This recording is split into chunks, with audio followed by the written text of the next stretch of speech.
disebut dengan brainwash. Saya minta teman-teman nanti angkat tangan, kemudian tahan napas, ya. Pokoknya silahkan sekuat-kuatnya. Kalau nggak kuat ya turunkan saja, nggak usah ditahan. Khawatir nanti tepar, ya. Siap ya? Ya. Jadi nanti Anda angkat tangan begitu, tapi seiring dengan angkat tangan Anda tahan napasnya, ya. Tahan napas. Seberapa lama sih kuat gitu, ya. Siap ya? Siap. Ya. Saya hitung sampai 1, 2, 3 angkat tangannya, ya. Silahkan Anda tahan napasnya. Tahan napas. 1, 2, 3, 4. Kalau nggak kuat turunkan. 5, 6, 7, 8, 9, 10, 11, 12, 13, 14, 15, 16, 17, 18, 19, 20, 21, 22, 23, 24, 25, 26. Tapi jangan nafas ya.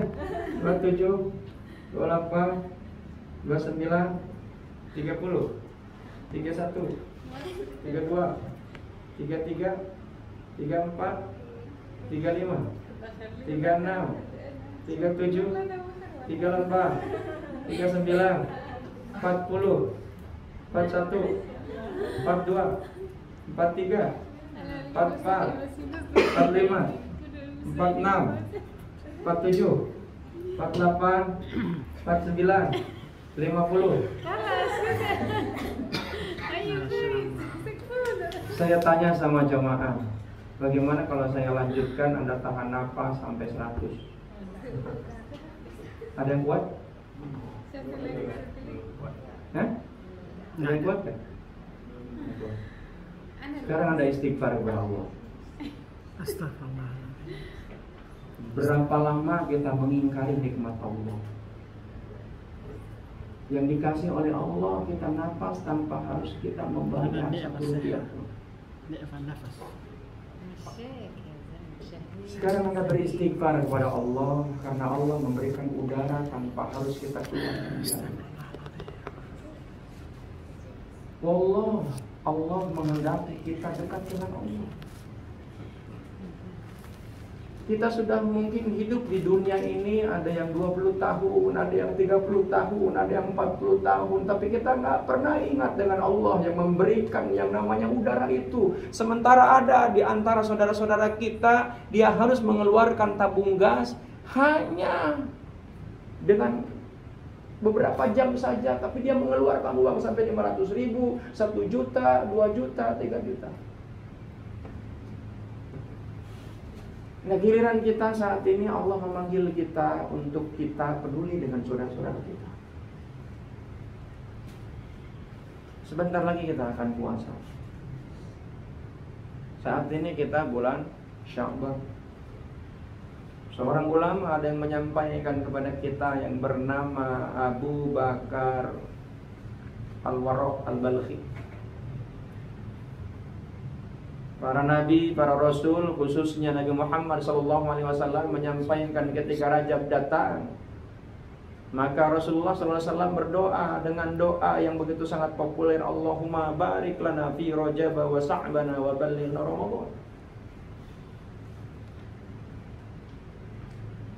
Seorang ulama menyampaikan bahwa Rajab adalah bulannya menanam. Apa yang sudah kita tanam di bulan Rajab? Rajab sudah kita lewati, yang saat ini di bulan Sya'ban, dan Sya'ban pun kita tinggal hanya beberapa hari saja. Ini adalah sebuah momentum, ini adalah sebuah kesempatan yang Allah berikan kepada kita, yang hari ini kita masih diberikan kesempatan hidup. Yang apabila Allah cabut itu yang namanya kehidupan dengan mencabutnya udara di tubuh kita, maka selesailah kehidupan kita di dunia ini. Sahabat-sahabatku, kenapa ini saya tadi ajak? Ya, supaya kita ini bersyukur sama Allah. Allah ini ada. Walaupun mungkin ada orang yang hanya menggunakan logikanya, dia kemudian bertanya kepada kita, Katanya Palestina itu negeri yang diberkahi. Katanya Palestina itu negerinya para nabi. Bahkan hampir 90% nabi sempat singgah, bahkan ada yang lahir dan bahkan wafat di sana. Tapi kenapa kok saat ini kok Palestina itu porak-poranda? Ada orang dengan menggunakan logikanya, jangan-jangan memang Allah nggak ada. Wallah, itu adalah godaan setan. Justru kita adalah diberikan oleh Allah peluang, sama halnya kita ini. Kemarin kita makan, dan siang kita makan, pagi kita makan, besok pun sama kayak begitu. Kalau begitu, kenapa Anda makan padahal kemarin sudah makan, hari ini kok makan lagi?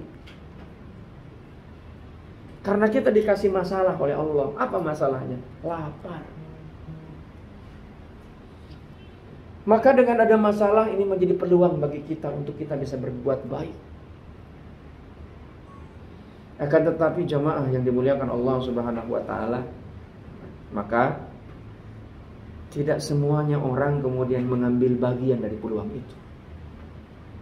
Bahkan ketika kita sudah berada di peluang itu, ada orang yang bahkan justru tergelincir dengan peluang yang sudah diberikan itu. Kenapa? Karena kita merasa bangga bahwa kita sudah berbuat baik. Wallah, kita jangan bangga dengan kebaikan yang kita lakukan, karena itu adalah takdir Allah. Harusnya kita bisa berbuat baik, harusnya kita bersyukur kepada Allah. Kenapa? Karena Allah membimbing kita. Karena ada manusia oleh Allah disesatkan biar dibiarkan begitu saja. Mereka terlena depan, tapi mereka hanya dipergunakan untuk berpoya-poya. Sahabat-sahabatku, hari ini berada di sebuah tempat. Sudah. Sahabat-sahabatku yang dirahmati Allah Subhanahu wa taala, karenanya kita hanya bersyukur dan bersyukur kepada Allah, karena kita ini punya hati, punya pikiran yang memang Allah kendalikan, dan kita menyesuaikan pikiran dan hati kita menyesuaikan dengan apa yang Allah kendalikan. Tapi ada orang yang melawan kendali itu. Bang Abdillah Onim ini kalau mengikuti nafsunya, kalau saya tanya, enakan di Indonesia apa enakan di Gaza? Di Gaza. Enakan di Gaza. Di Indonesia. Enakan di Indonesia. Nah, Indonesia. Ya. Kenapa kau enakan di Indonesia? Apa yang limpahan rezeki dari Allah itu paling banyak di Indonesia. Paling banyak di Indonesia. Yang duniawi. Duniawi. Tapi jangan salah, ketika kenikmatan itu menghampiri kita, banyak orang yang kemudian tergelincir. Walaupun ada kalimat kadal fakro ayakunal kufron, bahwa yang namanya kesulitan itu bisa mendekatkan kepada kekufuran. Tapi gak sedikit banyak orang yang dikasih materi yang berlimpah, justru malah tambah jauh dengan Allah Subhanahu wa taala. Maka ujian yang terberat itu adalah ujian ketika kita menjadi orang yang terkenal, menjadi orang yang paling berilmu, menjadi orang yang paling sehat, menjadi orang yang paling kaya, menjadi orang yang paling berkuasa. Wah, itu ujian yang terberat. Tapi selama dia dekat dengan Allah Subhanahu wa taala, kenal dengan Allah Subhanahu wa taala, maka insya Allah tidak ada yang berat. Kenapa? Makanya kita sholat setiap hari mengucapkan ucapan yang memang harus terdengar, walaupun itu bacaannya syir ataupun zahar, tetap ucapan itu harus terbaca. Apa kalimatnya? Kalimat apa? Yang memang terdengar, setiap gerakan harus diucapkan. Apa kalimatnya? Hah? Allahu Akbar, takbir. Apa maknanya Allahu Akbar? Allah Maha Besar. Allah Maha Besar. Allah Maha Besar. Berarti kalau Allah Maha Besar, ada nggak yang lebih besar? Ya. Memang sahabat-sahabatku, untuk melakukan kebaikan itu tidak mudah. Pasti godaannya bukan saja orang-orang jauh, orang-orang yang dekat pun terkadang itu menggoda kita. Ya, terkadang menggoda kita. Ada saja. Kalau nggak dari sahabat, ya kan, kalau nggak dari istri, nggak dari suami, kadang dari anak, kadang dari orang tua, ya kan. Itu